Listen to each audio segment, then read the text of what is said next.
Hi, I'm Carolyn. And I'm Anna. And we're two sisters who love handcrafting and figuring things out.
Hi, everybody. Welcome. It's Saturday, February 8th. We're coming to you from a crisp, sunny day in Northern California.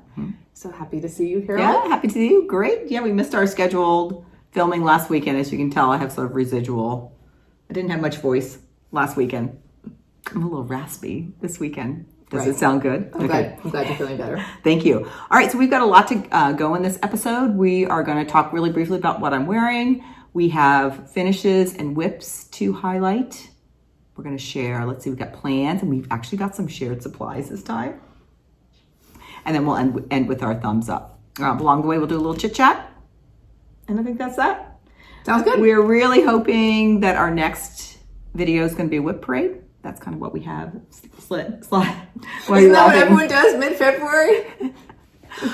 You know what? There's so many fantastic whip parades in January. And since we just done that finish parade, doesn't everybody like to just extend the whip parades into March, April? It's a great exercise for us. Mm-hmm. So I'm looking forward to it. Yeah. It's fun. I think last year we did our whip parade toward the end of January. So a little delayed. Okay, one thing we wanted to talk about, the last episode, we were just talking about like sharing patterns and how do we feel about that in the cross-stitch world. Somebody had sent me really generously the full paper day-by-day pattern from the 2024 holiday countdown by Evertote. Oh, and thank you to everybody that messaged me when they went on sale. I bought mine like right on as soon as I got a message. For 2025? For the 2025, I got mine right away. You know, I really, in some ways, prefer, I think, just the pattern, and I really liked picking the colors. But whether I missed it or whatever, I didn't want to miss it again. So I'm like, I'm just going to try the full kit this year. So I went ahead and got the full box this year. Going back to thinking about that, just thank you to everybody that added into the comments about that and what your thoughts and perspectives were about how do you feel comfortable about sharing patterns with others. And it kind of made us think a little bit more, which is always great. And it kind of came up when I was thinking about, like, first of all, like, what are my like intentions, like when I'm thinking about this? And one thing we think about is like, definitely want to support our designers, like so happy that they're there and working, and particularly the smaller designers where they're kind of making a go, like they're making their living off of this and maybe just getting started for that. But at the same time, it's really wonderful to connect with other people in the community by sharing things. Maybe you've really enjoyed something and you know somebody else would enjoy it. So that idea of sharing with others. So kind of balancing those two. And then also, but I think most of all, that idea of like, we want to guarantee that a pattern is always single use. So kind of putting those things together, some things we were thinking about. We hadn't really thought much about PDF files. Yes. And that was one bit of clarity we really had in the last couple weeks. And with the PDF files, no matter how much you'd be like, okay, I'm going to send it to somebody and then that's going to be theirs. I think it's too easy to forget or whatever. So we've kind of decided PDF files will never be things that we share with others. Like that will always be single file, single use, because we can't really feel we could ever guarantee it was single use.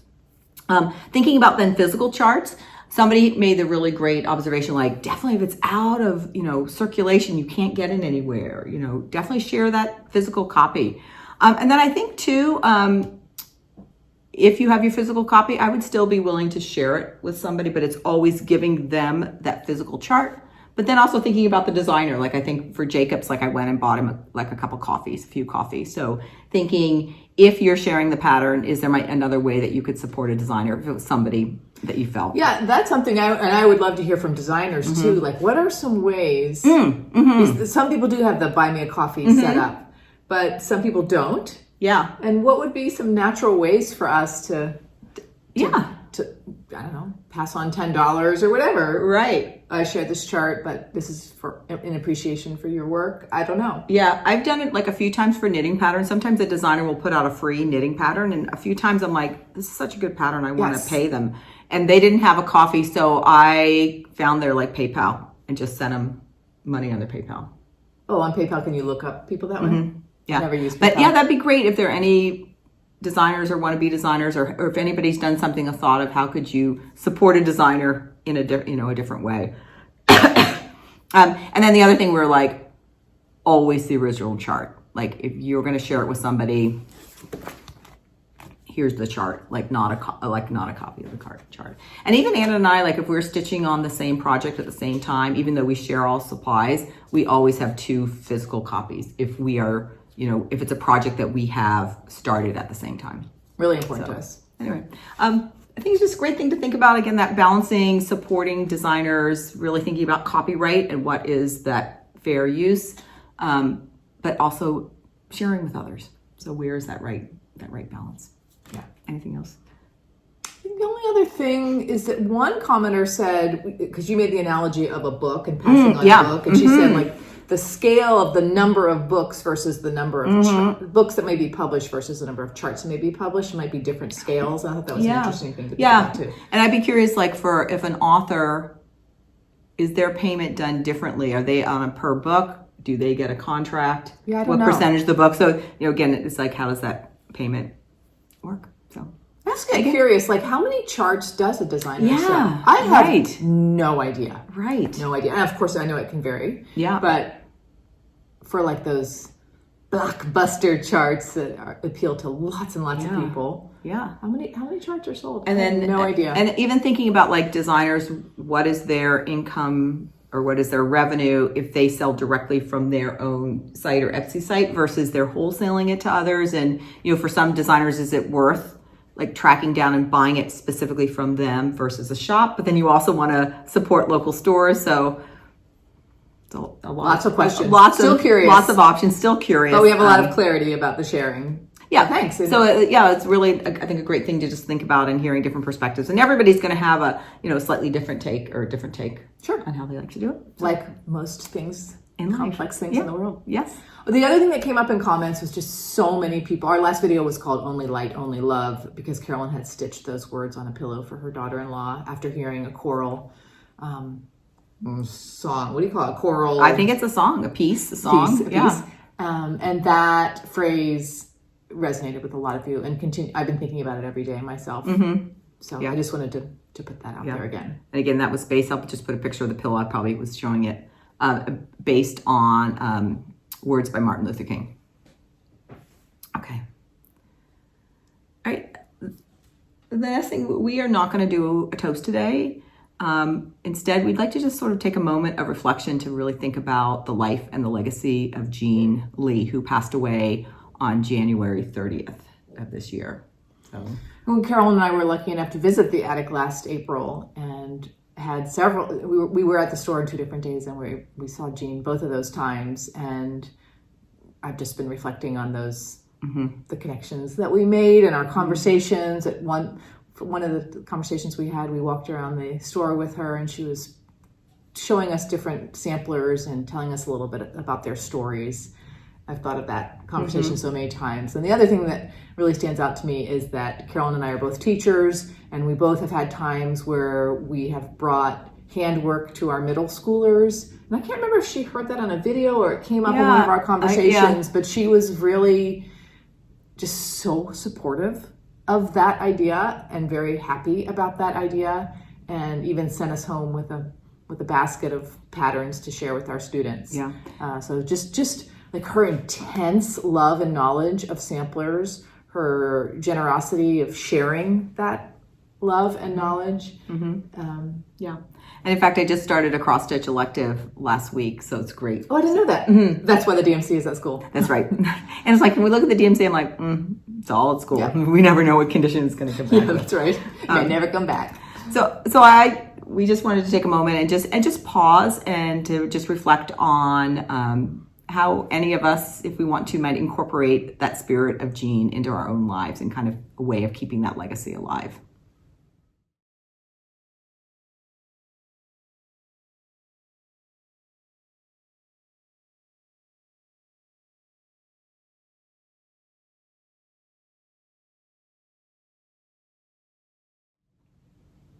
All right. All right, Carolyn. What am I wearing? I'm wearing. You would want to know. Yeah, the Hinagaku sweater designed by Eri Shimizu. Okay, I just need to be better at pronouncing people's names. This podcaster I listen to, and he always just is so awesome. Just rolls off his tongue anytime he says names. So this was a sweater that was knit with a yarn called Bishi Bouche. It's their petite lance wool. And this continues to be just a wardrobe staple for me. It is for California. It is a nice warm wool, but it is so lightweight and airy. And just like we don't want to have favorites for our children, I don't really like to have favorites for my sweaters, but I think this is my favorite. Oh, did you even see? John's about to walk in the door. We're going to pause. All right, go back. I think I was going to tell you a secret. I think this might be my favorite sweater. Looks fabulous on you. Yep, thanks. I love it. I'm excited to say that we have some finished objects. I'm always saying, like, I'm a process stitcher. It's all about the process. And when I finish something, I'm like, oh, this is really fun. Yeah. So I finished Springbird. Okay. Oh my gosh. From Notforgotten Farm. It's on 40 Count Mayflower by Fox and Rabbit. Use the DMC. And here it is. Oh, wait, this is a fully finish. Oh yeah. Both of mine are fully finishes. I wasn't for some reason my brain wasn't distinguishing between finish and fully finished. What? So I can already tell that part of my Notforgotten Farm exploration this year is going to also include thinking about different ways to finish a piece. This is unbelievable. I'm really happy with it. Everybody, this isn't a book. Tell us what this is. I'm calling it a book box. So wait, it opens? Yeah. Okay, so I'll give you a little background. First of all, for the stitching. Last time I was here, our local Michaels didn't have this brighter green, and Carolyn luckily had it in her stash. So I went home and filled in that basket. And then I talked about recharting the date at the top of the chart to celebrate our mother's Pennsylvania Dutch heritage. So that happened. And then I was like, I bought this book box at Barnes & Noble. It's like a Paper Source product. Pause. Our refrigerator is open. Oh, yeah. That's not stop. Keep going. Okay. I don't know, a year ago, where my daughter lives, there's a big Barnes & Noble. And I just thought this was really pretty. So I thought, I wonder if I could do a tile finish and put this on this. But I felt like the linen and the color of the box just did not work very well. So then I went online and I went, like, what do I call this? I finally called it a book box, and I found this, and I thought the size was fantastic. I had to sort of decide whether my tile was going to be the rectangle of the box or the rectangle of the piece. I chose the piece. Do you know what I mean? Like, it could have been like extra linen up here and down here. And I just had a ball. I loved the whole thing. Okay, so you need to tell us, did you put the paper on this? No, it was like described as linen covered box. Okay, everyone's going to want to know, Anna, where did you get this? Yeah, and I actually was going to wait until supplies, but I'll go ahead and show you now. It came as a trio. What? This is my favorite. What? Look at that. What? They look very William Morris to me. Yeah. And there's a big one. So on a shelf at my house, I've been displaying this this with like one other thing, like a little collage. They look cheapy on the side, but they're quite pretty. And the wood feels good. I don't think they feel cheap. And the inside, I think they're made of just the inside is sort of cardboard. this, it's almost like it almost feels like interfacing, like iron. I bet it's iron-on interfacing. Or like one of those grocery bags that feels sort of like fabric. So I could see if you were a person that liked to put some paper, you could add a little bit more to the inside. I can guarantee these are not archival. Anna, this is genius. But I think they're pretty. This is amazing. So, do you remember I'm sorry, I know I asked you this. Did you say your source or did you? This was Barnes and Noble, and there's another one that's green that's very pretty, and these were from Amazon. From Amazon. I'll find the link. Yeah. Anna, this is just incredible. What a brilliant idea, because they just can set. You can put them at different angles. It looks really pretty on a bookshelf. You can also just use it as a box. You know, Carolyn, you mentioned last video of using an olive dish to put a little small, and so I was also experimenting with that on one of my bookshelves. Yeah. I just want to, not that I'm never going to frame anything or make pillows or anything. I just want part of my exploration to be, what kinds of finishes can I try? It's funny, I thought you put the fabric on this. So this is really nice quality. It's really nice quality for this. I'm happy. The whole thing was, I think, in the high 30s, so around $40 for 3 boxes, if I'm remembering correctly. Which I thought was worth it. Anna, this is so successful. Thank you. I'm really happy with it. I think I'm going to put some little black and white pictures of Mom when she was small. She says she thinks she might have a few. Inside the box or inside? Just inside the box. Tuck them in. Or even, glue them on, attaching them there in some ways. Yeah, maybe. All right, so we're going to call this a tile on a book box finish. Really great. Springbird. Okay. Not Forgotten Farm. Your exploration has just started off with a bang. Why don't you go with your other one? I had interspersed this, but mine are just finishes, not fully finishes. Okay. My other fully finished was something that's been sitting in a dresser drawer for at least a year. I think you were talking about this one recently. That looks so good, Anna. Embroidery, Modern Folk Embroidery. Here it is. Again, it's a tile finish. I know Carolyn puts felt and puts the felt a little bit smaller. I'm just totally still digging this idea of a fabric covered board. That's the same size. I'll show you the side view. And you did the same size you did, yeah. Yeah, it might be I think they're the same size. Yeah, they look the same size. So I'm sort of remembering again how to lace and feeling pretty comfortable after doing two. And I'm going to take this to my daughter's house when I visit her in a few months. Yeah, your corners look fantastic. And that looks really even. Did you do little guidelines? Yes, that helps me a lot, especially in the corners. So what Carolyn's talking about is just with sewing thread, this is a quarter inch out on each edge. I just do a little running stitch, and then I take that out after it's laced. But then you don't have to think so much, like use your eyeball, like, is this space about the same as this space? And it's not perfect, but I have this threshold where I'm like, that is good enough. Nothing really bothers my eye. I'm going to stop fiddling with it, because you can sort of scooch and I know, forever. I usually put mine right, so it's going to be on the edge there, so you can just seeing it tucking around the side while you're lacing it. Or when you turn it over, you can sort of see. And then once you turn, you can kind of do this while you're lacing to get things evened out. Lori Holt's recent video about lacing helped me remember you don't need to lace super, super tight, and that you can. There's a lot of wiggle room to sort of, kind of go like this. Yeah. Just to so switch things a little bit. Did you lace this a little less tight, both of these? I think I still lace this too tightly. I think I have one more thing I want to lace this weekend. I'm going to try to pull back the tautness a little bit. Because I always, when I was teaching knitting, I would always remind people, neat doesn't mean tight. Yes. Or tight doesn't mean neat. But I find I over. And I tend to stitch pretty tightly too. So one of my curiosities about this is, will this warp with time?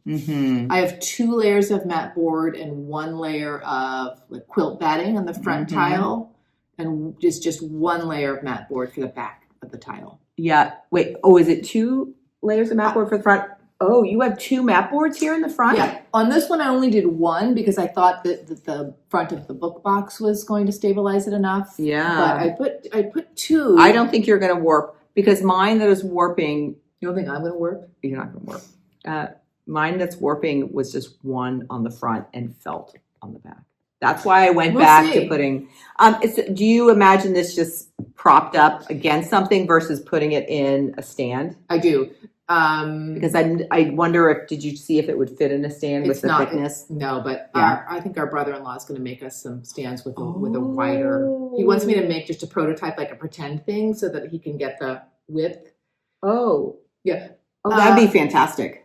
I feel like MK is like, she does a beautiful job of like floating shelves with all these beautiful like collage-y kinds of things. So I imagine this like against the wall. It's just going to prop on a shelf with maybe like 2 vases in front of it or something. I'm not even 100% sure she's going to like this enough to keep it, but she's the first stop, and then we'll see. I think she will. I think she will. And that turned out great. So I still like the idea of making several of these and clustering them together or Velcroing them to the wall, because I think this looks finished. It looks very finished to my eye. And enough. Yeah. I'm really happy with both of my finishes. Yeah. Can you tell? Really beautiful. I think we both have a little bit more minimalistic eye, where some people might feel like that edge needs a trim or something like that. Yes, but that's why I wanted to show that edge. But for me, there's something about that. To me, that's a very clean line, and that doesn't look unfinished to me. You can see the fold over of the fabric, sure, but that's part of the material. And I think that's what the materials. Yeah.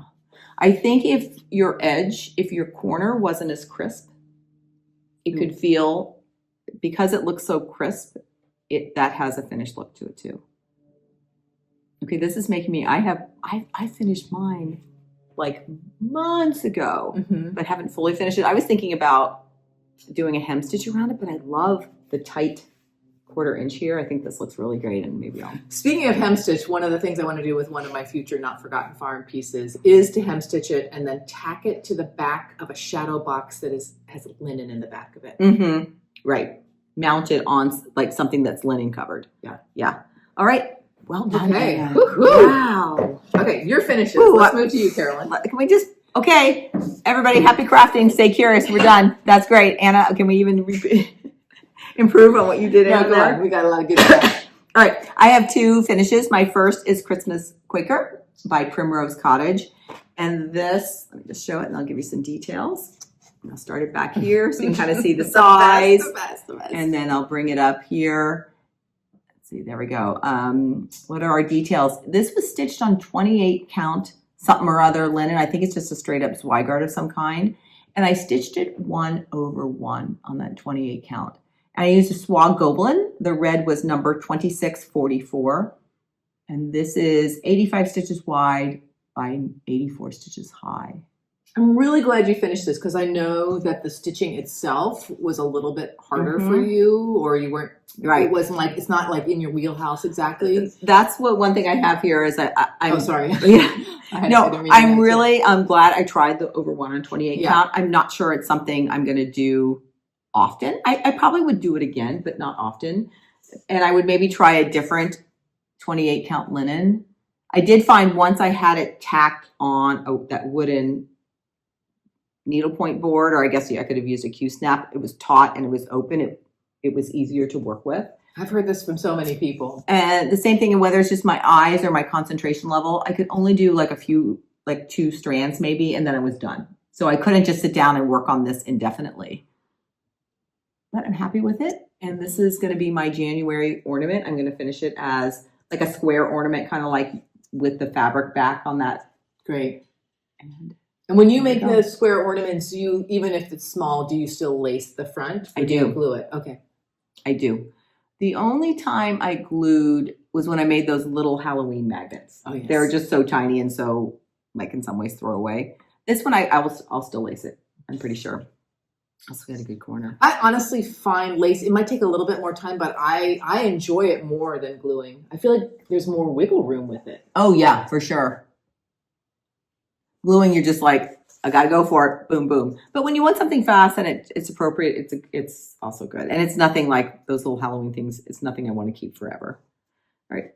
So that was Christmas Quaker. Can I hold it? This is also, I have a theme this year. One of my goals is to always have I'm calling it a lingering whip. And it's just a whip that I have. And for whatever reason, I don't need to diagnose it. I haven't finished it. And it's typically things I've had over a year. So I'm just always pulling out a lingering whip and I finish it. It's never going to go back in the whip pile. Or if I don't finish it, I'll have to be like, okay, I'm done with this. Mm-hmm. And so this was my lingering whip. And it was nice. It was just out there. And then I was like, okay, it's done. So that's really good. Pretty. It's very sweet and delicate. All right. And then my second finish, man, oh man, it was so much fun. Let me put it on the board. While she's doing that. Yeah. James and I have been watching a lot of Seinfeld. Mm-hmm. And you know how Elaine will like hit people's shoulders and she'll go like, get out. Yeah. This is how I want to do to you about this. Well, that's how I felt about your finishes, just that your fully finishes. Oh my gosh, wait until you see. Right. I'm getting like flesh. I finished lit. I'm going to start it back pretty. here. Gigi, so pretty. So amazing. This is designed by the Artsy Housewife. It's on 36 count espresso by Fiber on a Whim. That was, I'm pretty sure, it was the called for fabric, and it's the called for overdyed cottons. We stitched 1/2, and it is 150 wide by 200 high. Just going to get the whole thing in there. I finished this last night, and I was so sad.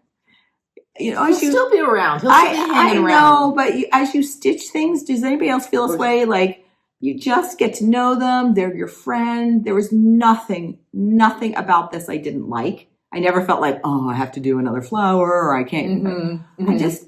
And there was nothing I didn't like. And then it was done. And I'm like, oh, good friend.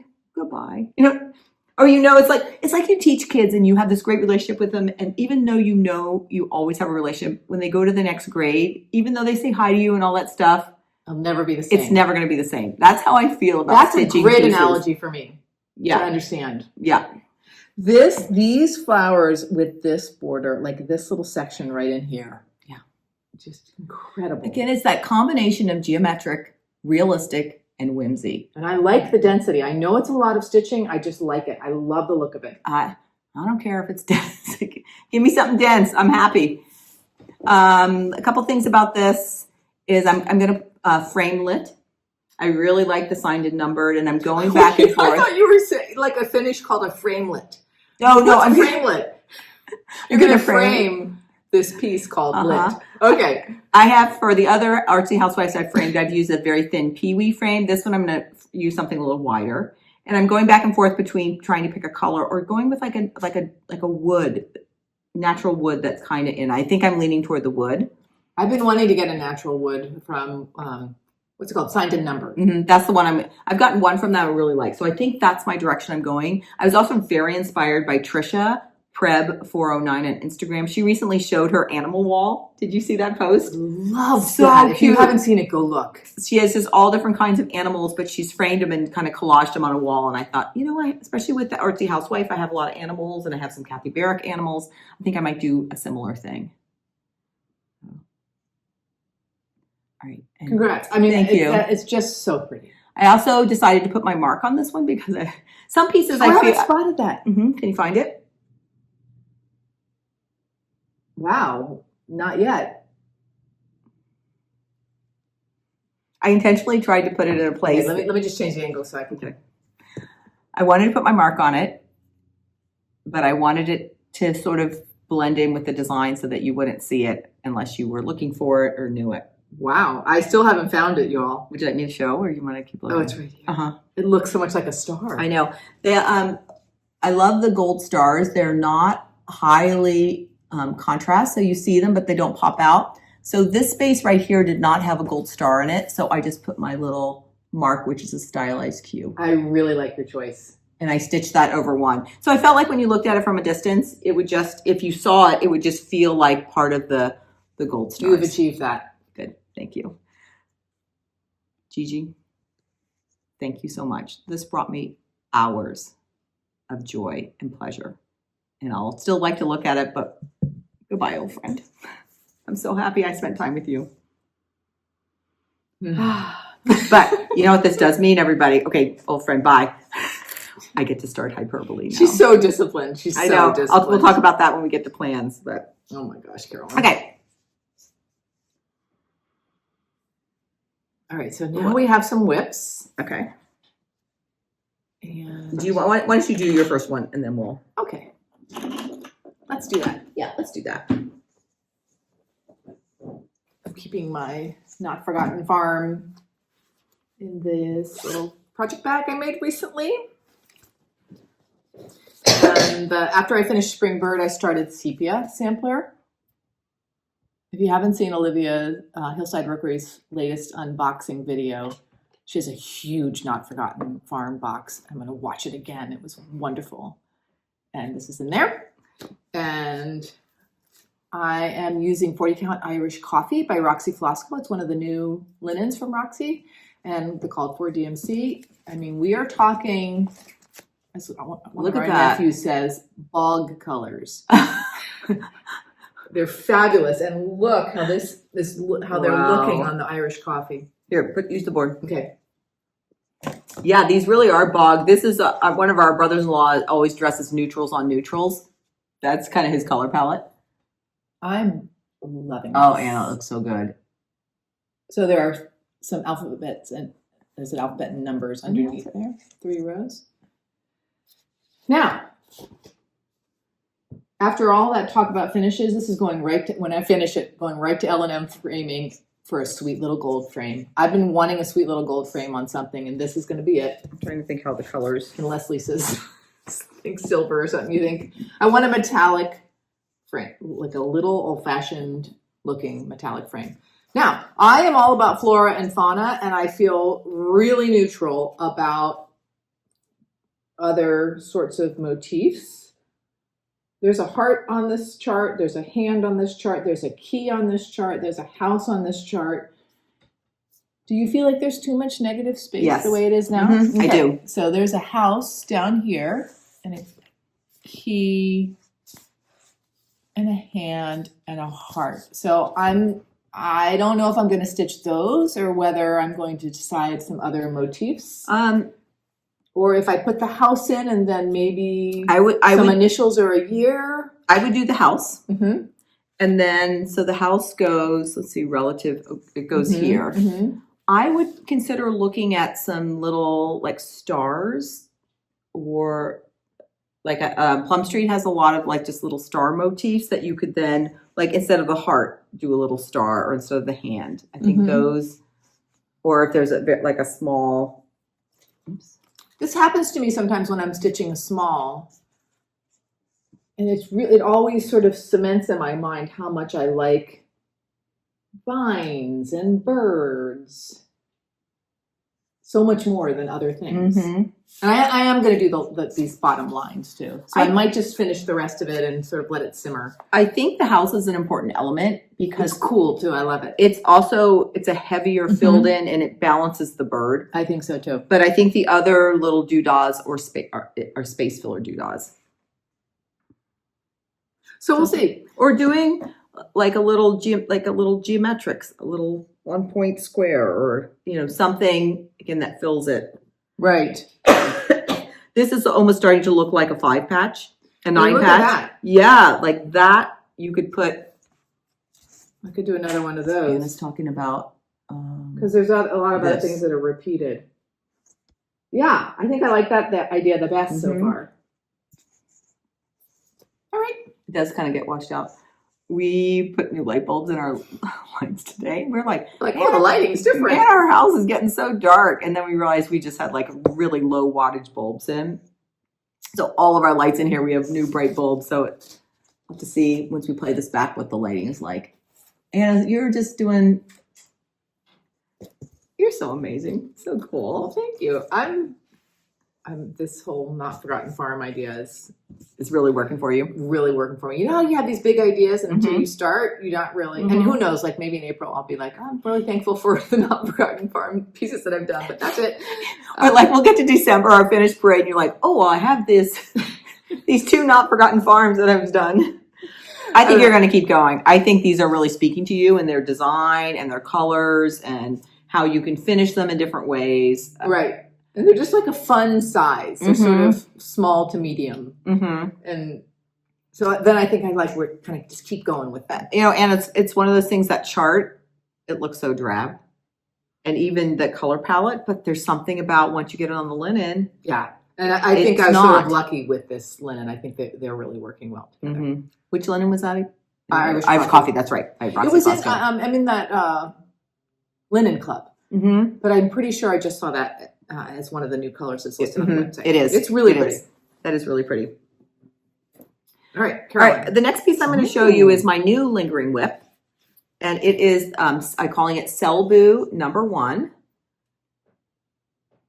And this is my interpretation of a pair of Selbu mittens that were made by Hannah Fuglum. And it comes from the Selbu mitten book. Let me just show you.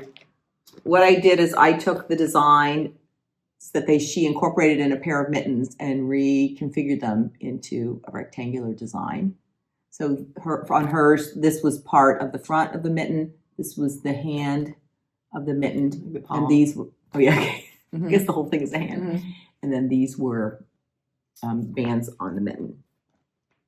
This is stitched on 48 count maple bar by Cedar River Linen. There is something Jody does or doesn't do that causes the drape of her linen to be like nothing else I've ever felt. You can even see it in that little piece. The drape feel is it. Real. Oh yeah, I cannot. And with the silk on it, 56. The feel, like, just put your hand like on the stitching too. Yeah. I was gonna finish this as a tile. I have this whole idea about the tiles. No, I'm gonna hem stitch it for sure. And then whether I tack it, it has to be something, and it hasn't wrinkled. I didn't have to iron it. There's something about her linen that is really amazing. So I have this band to finish and another little band. So I'm very close to this. If you want to, I've been thinking a lot about translating knitting into cross stitch. And if you're curious to hear more about that, it was in our episode number 55. And in our We're Curious segment, I talked a lot about that. And they're always chapters. So if you wanted to go, bring up 55 and just scroll to We're Curious, and you'll hear more about this. And did I say what my linen is? My thread is Dinky Dye Silk, and it's called Down Under Blues. How are you feeling about the amount of variegation? I think it's okay for me. I think it's pretty okay. I don't like it when it's high. I like tone on tone, and I think this is reading more tone on tone for that. Okay. So this will be finished soon. Lingering whip. Again, looks like you pull it out, and I think it's more like I kind of forget about them. So that's why, like, when it's lingering, that's why it's just going to pull out. I have a little space where I have like sort of my current whips out. Just going to stay there. Okay. It seems to be working so far. It is. All right. After talking about it for 2 years, I started Anna Grater, 1812, by the Scarlett House. The call for linen is tin roof, and I had a piece of tin roof that I bought when I first started stitching. It's the Old Weeks, and it is a little rough feeling. My hands are a little chapped from the winter, and it's almost hurting my hands. Really? But I don't feel the need to buy a replacement piece. It's working okay. Yeah. I feel like that Older Weeks too felt a little flimsier. Or like a more open weave or something. Yeah, maybe that's a better way to describe it. The gentle art threads. So I'm using the called for everything on this. Yeah, it's so funny. You really are more of a muted palette person. This is everything I want to sampler. I've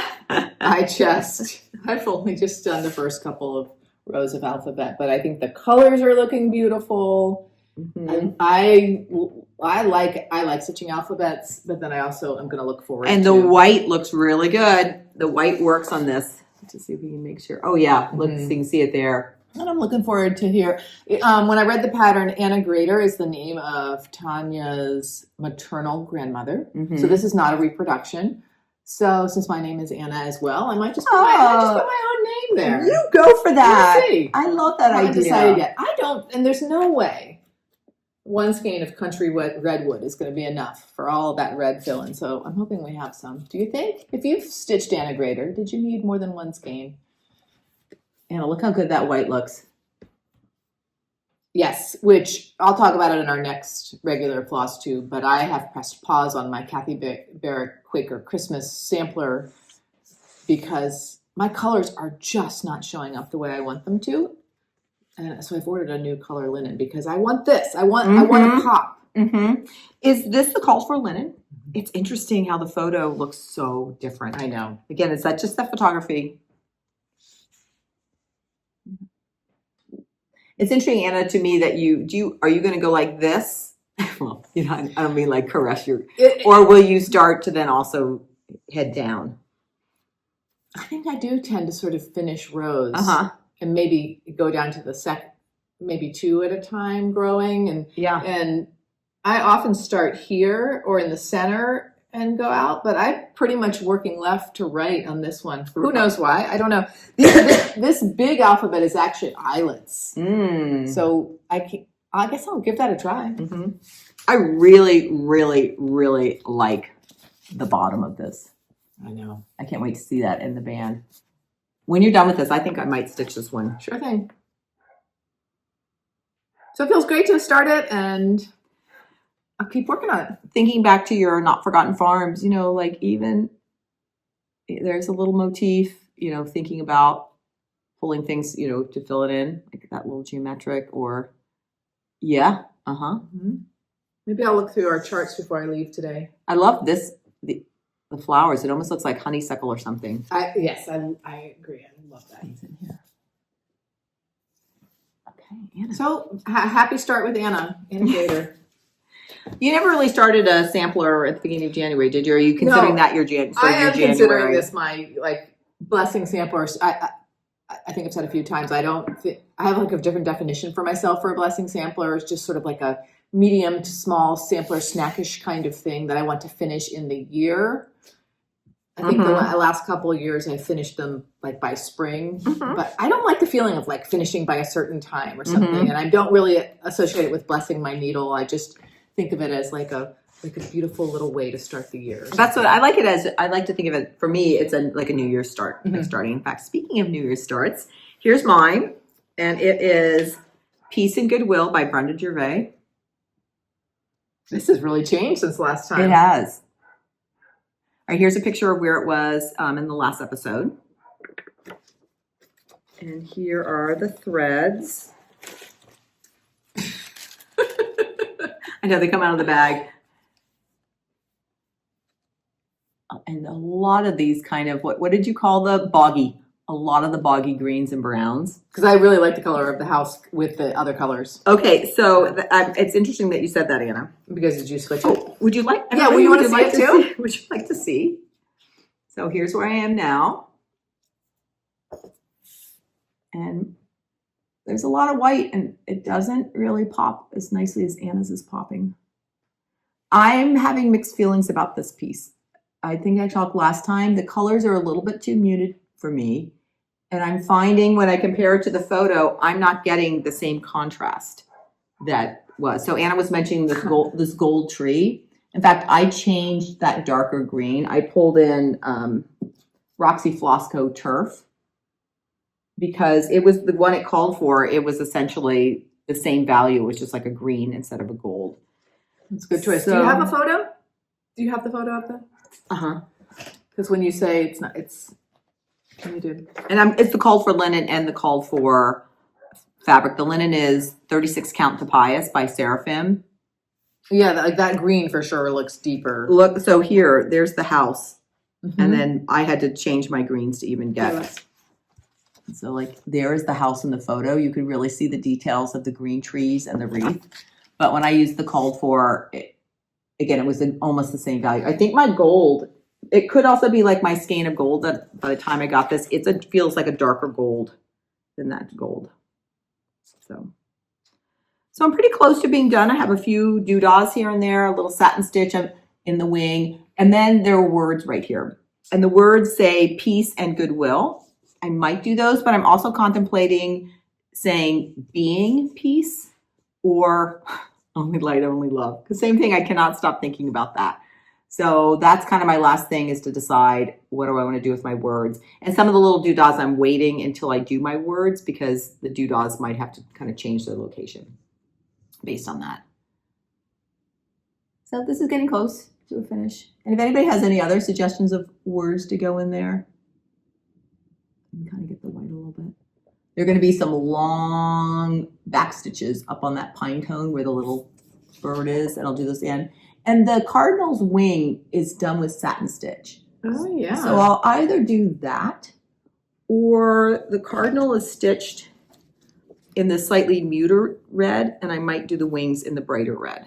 So another idea, if I don't satin stitch, the cardinal's done in this, and I might just stitch his wing I think either would look good. in the darker. So that might just be a at the moment call. Okay, great. Yeah. Yeah, you're really close. So the stitching's been fun. The colors I've been kind of medium on. And Carolyn, you have one more whip. I do. And my last whip is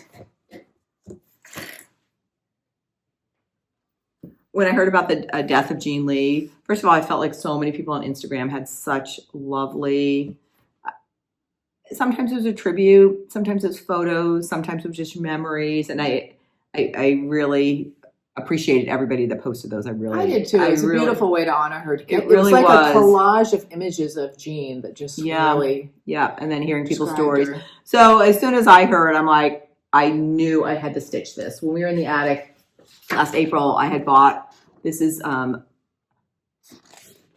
keep forgetting how to pronounce Arcelius's sampler from Samplers in My Attic, which was in Jean's collection, and this is her charting of it. And when I was there, I also had picked up a silk I had never, that she had recommended for the piece, which is Belle Soie Tulip. So I had bought these two things at the attic. So I just felt like that was the perfect thing to stitch. And I also picked a linen that was at my smaller end, which is 40 count. I'm like, okay, I'm going to stitch it on something that makes me really think for that. And so I also pulled out, Anna had gotten that. Anna, I hope you didn't mind I use this. Anything that I feel like I can't share, you won't put in it. Okay. House. I love our shared supply feel. This is vintage pecan butter by Lakeside. I just felt like this deserved this beautiful Lakeside. I think it's a beautiful, beautiful color combination. When I saw it on Instagram, I was like, oh, Carolyn, chef's kiss. And same thing because it's 40 count. Again, I just do a little bit. I have to really look and focus. All I have is I just put a pair of magnifier glasses on. So there's probably ways I could get better magnification. But I'm really happy with this. I like this silk. The silk has probably a little bit more variation in it than I would typically pick. But at the same time, this is a silk she suggested for that. And I just really wanted to do that. Now, in the story of this, there's a word at the bottom here that says Ricardo. It's at the very bottom right here. Very bottom. And it translates into memory or keepsake. So I thought that was also like really nice. Ricardo or Ricardo? Ricardo. Yeah. RICORDO. So like record. I'm wondering if the root is that something. Same. So I felt like just that idea of that memory was nice for that. So that's my next. When we had a chance to meet Sarah of Sarah Stitchy Spot in person, she was working on this. I think she was down in this section because we were like, oh, those animals. Yeah. So, and I can totally see why this is going to be a beautiful thing to just work a little bit at a time. It's a big sampler. It's 259 wide by 273 high. So I have, it barely fits on this linen. I had to do like a 2.5 inch border just to make sure. And is this the one, the actual piece at the attic is really large scale? It was in a glass box when we were there. I know they probably switched their things around. Yeah, I mean, it was probably really, really big. And I think Jean stitched it on like 56, like something tiny. That's what I want to do. But I need to pick my Swasserfine in person, I think. Yeah. So. Yeah. Okay. So those were our whips. Very nice. Yes. Some plans. I think I might start a spring feeling chart from Notforgotten Farm. In fact, I have, it might be Rabbit Warren, which I'll show in a little bit when we show our shared supplies. And I might even stop at Michael's on the way back, way home. Good. And then the Sepia sampler in Anna Grater 1812, which I showed So you feel like earlier. you're going to keep going on those. Both of those, I'm not running out of energy or attention for either of those. So, but I don't think I even have one spring stitch, like a pillow or anything like that. I'm like, this is probably the time to start to actually have it fully finished. Okay. Have you seen the Artsy Housewife's new Nashville releases? They probably won't be out in time. She just posted on Instagram today and on Patreon 6 new, and one of them is a really great realistic like bunny head, again in a really cool border. And same thing, because I'm like, I don't have that many spring animals, but I'm like, that is a bunny I could get behind. Okay. Yeah. What are your plans, Carolyn? My plans are, I'm starting hyperbole ASAP. I am probably going to be like, when we're done filming, bye Anna, and I am just getting started on this. I did a silk conversion for this, and I'm going to insert a photo here. You can see it's laid out. What I did was I bought the DMC, and then we'll talk about this a little bit. We went up to Needle in a Haystack, and I just put out the silks, and picked them. And some of my DMCs, I have like 2 silks that I might interchangeably use, or once I get going, I haven't decided yet how it's going to be. So I have more silks than there are DMCs, but that's just the way I roll. Well, yes. And I didn't want to show you in person yet, because I have to record which numbers of the silks it's all lined up with the DMCs. So I'm doing that. At least you have your photo of you. I'm doing that housekeeping, and then I am sitting down and I'm starting. And this. where are you going to start? Center start? No, corner start? I always start in the top right. Okay. So probably what I'll do is I'll start working down this border, working across that border, but then I kind of start moving into here as well, because I like having that combination, some borders, some stuff. I do this is the way needlepoint too, when we used to do that needlepoint stitch, you kind of go in the corner and then it's like, sort of like a triangle that moves down. Yeah. Yeah. I can't wait. It's gorgeous. And then my other plan is I'm going to be traveling for about a week to go visit. My husband and I are going to go visit our son in New York. And I just feel like cross stitch is not a great, for me, travel thing. I probably will take one piece, but there's a lot picking up and down, and the kids are young. So I'm going to get some kind of easy knitting project. It's really cold up there. I think the day we're landing, it's supposed to snow. So I might knit like a new hat, or just something that doesn't need a lot of thinking. Good idea. Or when I was actually in my craft closet earlier today, I had this lingering, really cool square and square knit blanket. And I have all the big squares knit. And I was then knitting smaller squares that I was doing. Now. It's really cool. And I thought, well, why don't I just take some of that and just knit a lot of the smaller squares? So I might be doing that. I like that idea. So some kind of knitting is going to happen there. Okay. So shared supplies. So Carolyn referenced it already, but we went up to Needle in a Haystack, and we're so funny. There's a Target close to Needle in a Haystack, and so it's a really good Target. Also, we often start there and look through the dollars, items, use the restroom. To be honest, we do get a little seltz, like our little household errands that we need to do. I usually pick Anna up. We had put our fills over in. We usually get our fills, but then we drive up. It's like 45-ish minutes to get there. And by the time we get there, we both have to pee.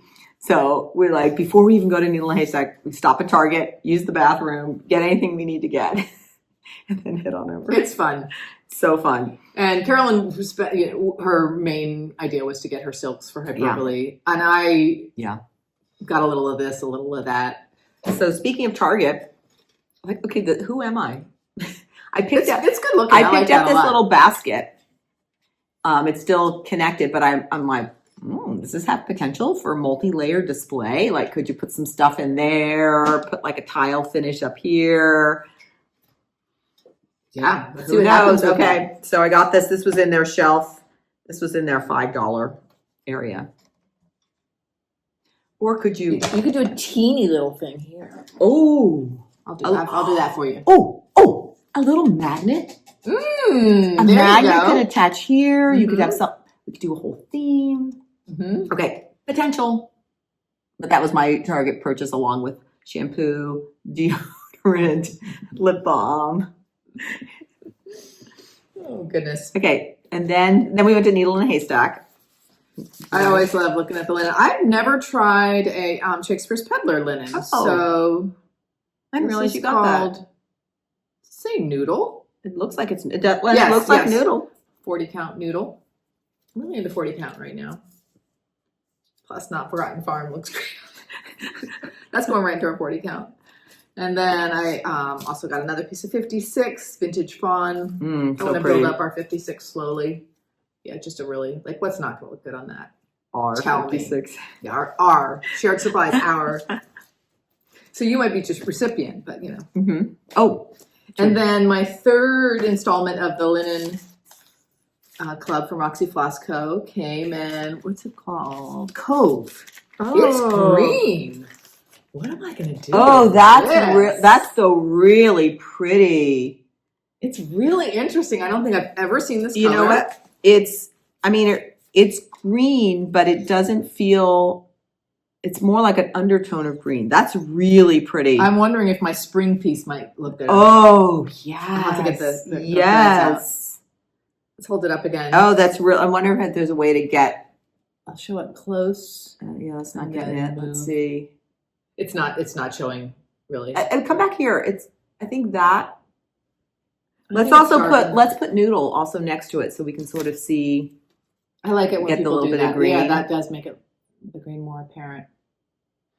So thanks, Carrie. I can't wait to. I'm glad you're in that play club. with that. Yeah, I think this is my third piece, if I'm remembering right, and I think there'll be 6. You got total. the one that you thought was fog, that you were calling. That's right. But and then the Irish coffee, and then this one. Mm-hmm. Yeah. Really. And I put a big old order in Notforgotten Farm, and I'm just going to hold them up pretty quickly because I got a lot. Oh, I love that bird. The folk bird needle book, Yeah. which I've seen so many times, and I didn't realize was available as part of a club. And then I'm realizing, that Lori Brecklin does have some previous club pictures that are available now. Here's the Rabbit Warren. This is the one I might start.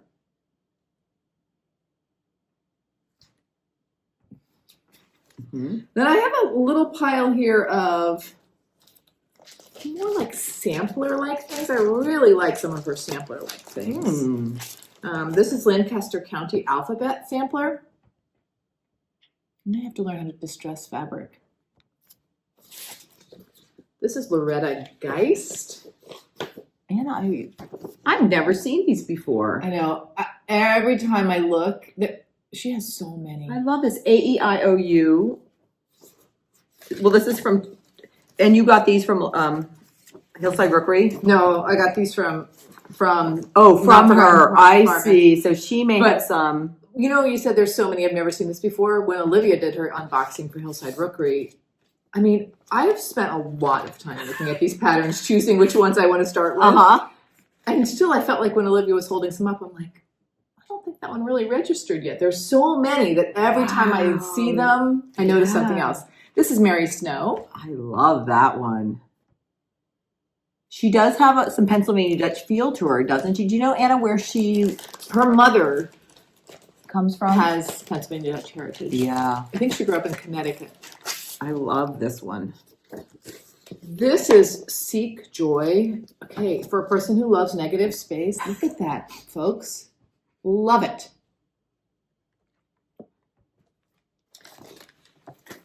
Oh, this is Fronica Beeler, 1852. This one's a little bit hard to see. I'm not sure it's gonna. Again, these sampler like lots of negative space things. So I'll choose one of those. Strawberry sampler. Look at this border. It's like stripy on the top. I think we're gonna have to call this episode "Notforgotten Farm-A-Palooza." Okay. Oh, I love. Look at the geometric border around the edge? Yep. Folk Tulip Needlework Station. When I got this, I was like, maybe this is the same thing that's in her autumn book that you have put into her. It's very similar. You liking my pile? I love it. Cedar wax wing, which Katie Strachan has done a silk conversion. I'm wanting to jump on your bandwagon. Well, there's plenty little nick in anticipation. Again, if Katie Strachan's coming out with that, I think this is going to be her holiday, one of her holiday kits. Mm-hmm.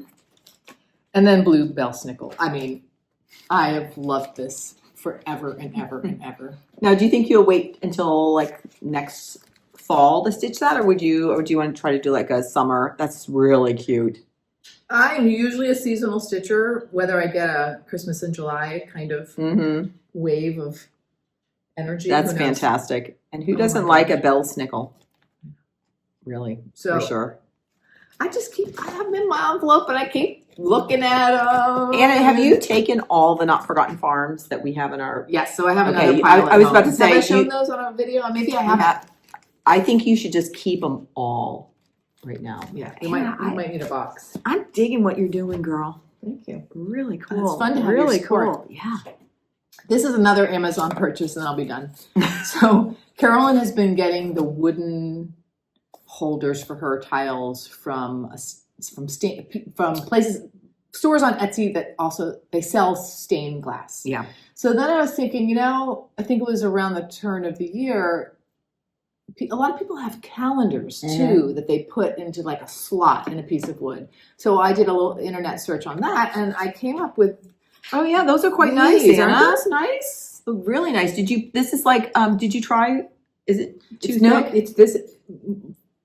This will not fit. Yeah, it's too thick. But I'm gonna grab one of mine just really fast. Came in a 2-pack, and the second one has these spots, which I know wood can have imperfections. This to me looks like a clamp or something made a scar on the wood, and somebody filled it. So these were not that expensive. They are walnut. I think they're very pretty. Very pretty. You can have that one. Oh, thank you, Anna. Coming back in. Let me see how it looks. Oh, it fits really, really. It fits really nicely. Carolyn. Yeah. In fact, and this wood is. I like this better than the. Does it tilt too far back, or is it okay? I think it's okay. And this is a double on the back. I have a double. Okay. It's funny, Anna. Okay, my front is a single mat board and my back is a single mat board, just to compare your thickness. And you can see there's that little bit of thickness. Yeah. So we'll send this to our brother-in-law. You know what would be interesting, Anna? Would be, may I have that again for a second? Oh, sure. Would be very interesting if you brought the bottom up a half an inch. There, because then you would have, it would slot in, but it would still have that thickness. Yeah, although this, I mean, that one's bowing, maybe. Well, not very much. If it is, I thought we saw bowing on one. It's one that has wool on the back. This has two. This has mat board on the back, fabric covered mat board. Yeah, that looks okay to me. Yeah. Okay. So you got these on Amazon, and let's just hold the box up because people. I think there was 2-pack dark walnut. Block calendar stand. There was a light wood option too. My eye almost always goes to cherry or walnut, but there was just like a natural wood option too.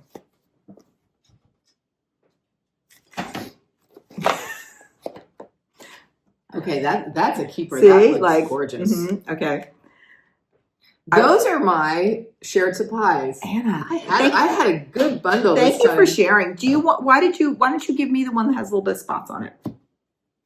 No, I want you to have that one. Okay, thank you. So when I was in Needle in a Haystack, I spent my budget on my silk for Hyperbole. I also got a beautiful piece of linen. I don't have that here because it was on my tray again, and I had my silks on top of that in the picture. What else? And then I also got a piece of linen for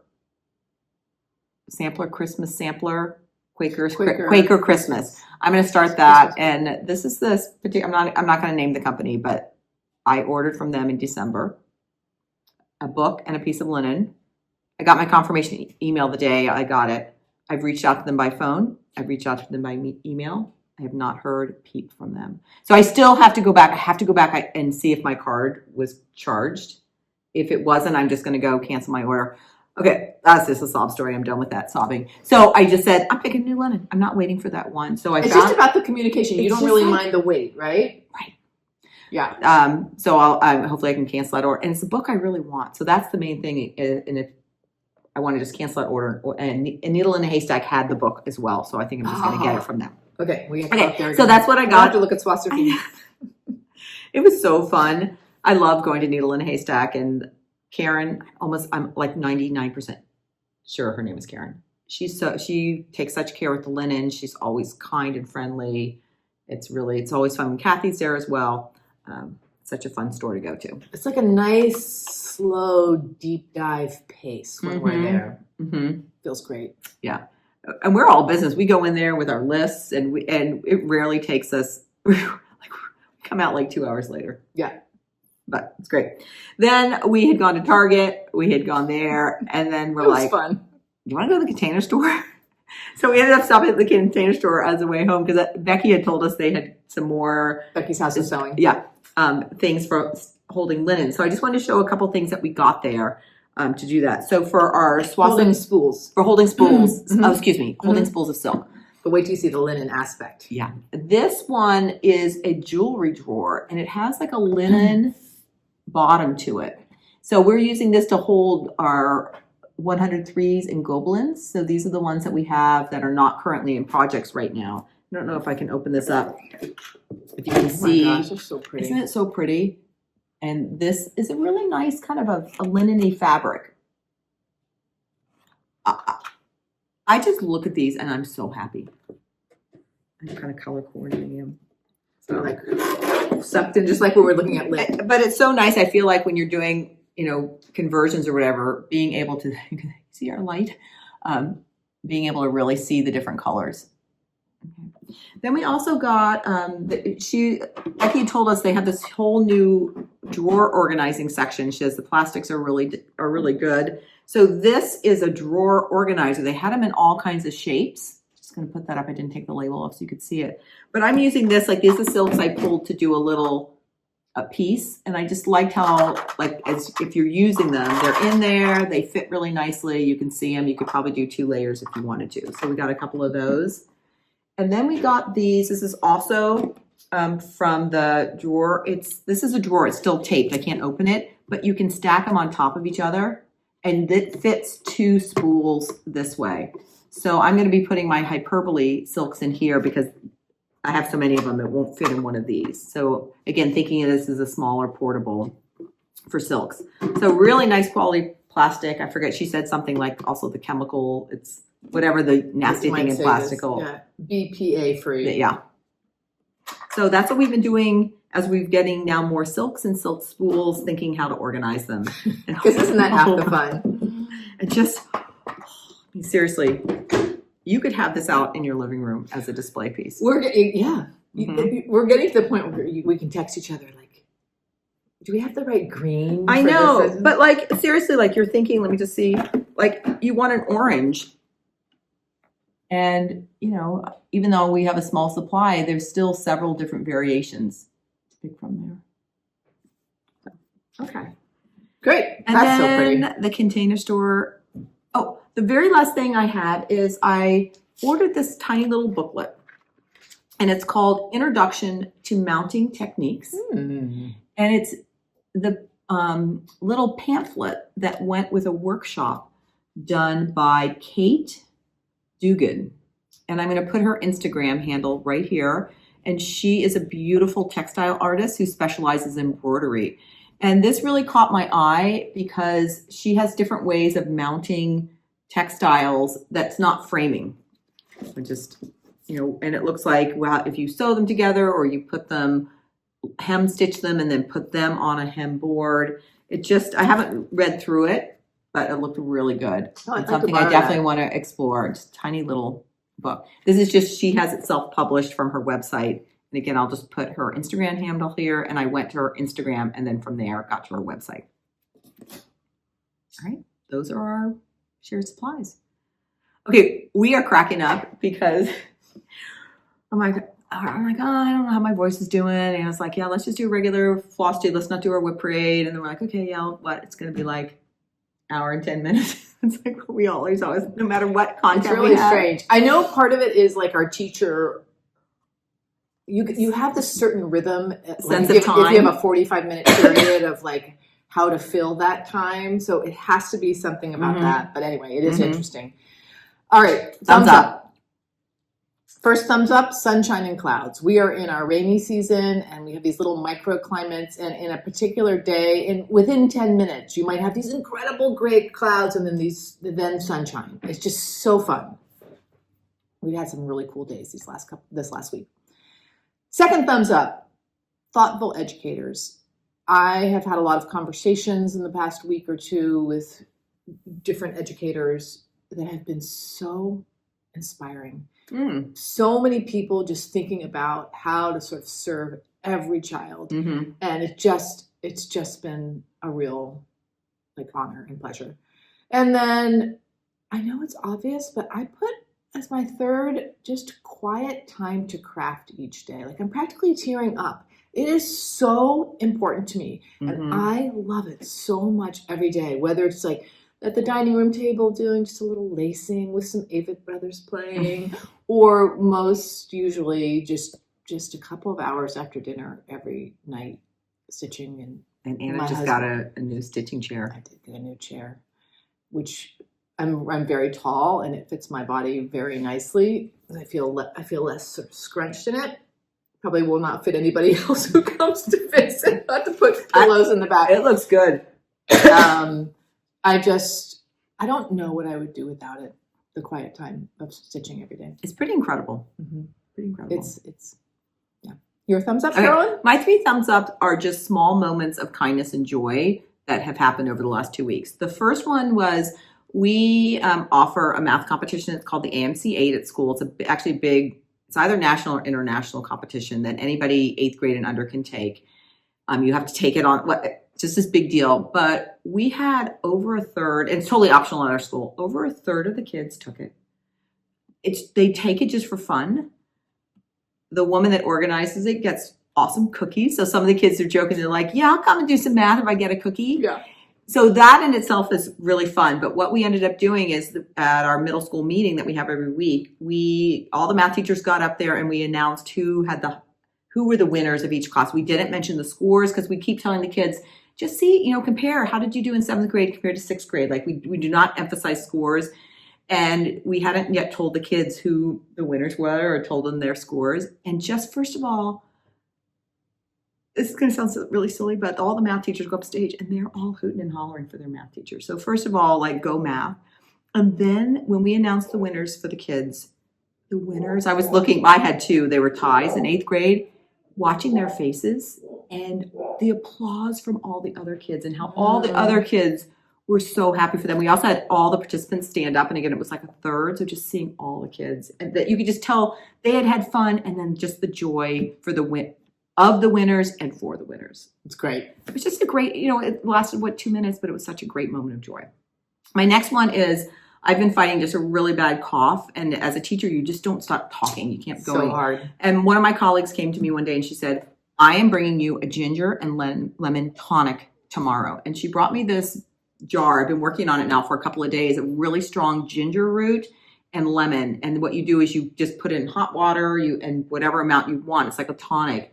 It has been the best thing. In fact, I'm sipping on it right now. It's made such a difference. And the fact that she noticed I was really kind of struggling and she made that for me, just that act of kindness meant so much. Really nice. And then the last one is I've had my granddaughters a lot.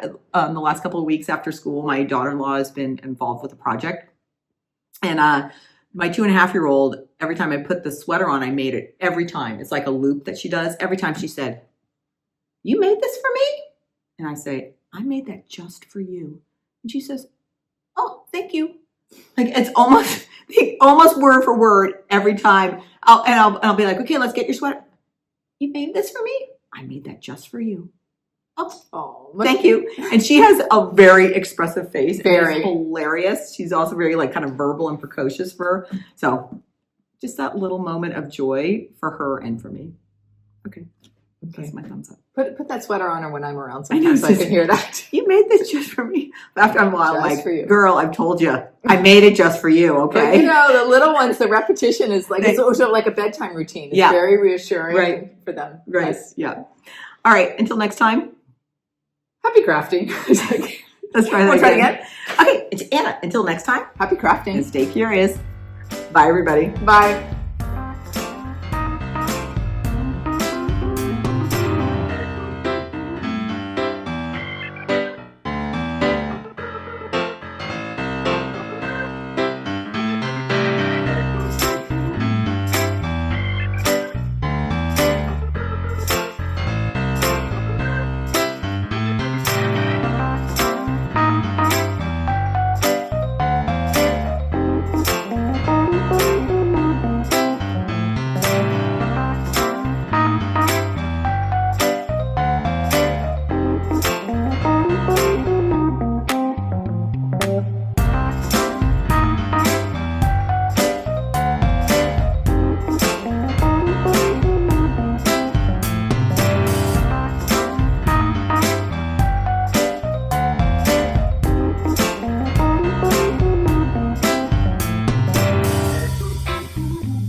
John, I didn't hear you leave.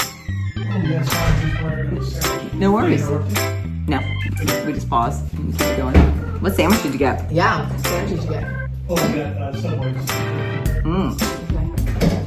Chip. I don't want to start because then I won't be able to stop. Thank you. Thanks. Enjoy. All right, enjoy the show. Just text me when you're done, okay? Mm-hmm. Yep.